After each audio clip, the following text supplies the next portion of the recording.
Disturbing news out of Bryan, Ohio this week. A Christian church is taking a stand after its pastor, Chris Avell, was charged with violating city ordinances for opening up the sanctuary around the clock to provide shelter for homeless individuals and others in need.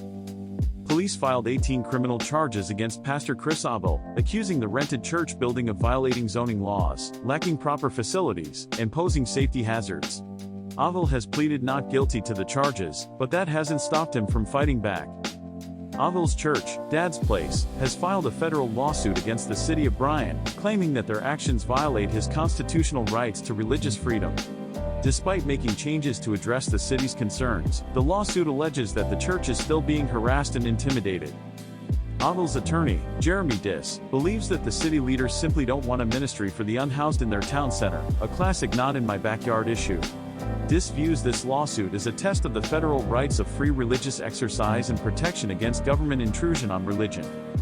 The city of Bryan denies any inappropriate treatment of religious institutions and maintains that they are simply enforcing local and state laws. They argue that the church's actions constitute housing and are in violation of zoning regulations. The church maintains that its doors remain open as an emergency shelter for people who have nowhere else to go. Despite facing complaints and requests for investigation, the church's policy has been to let anyone stay unless they pose a danger to themselves or others.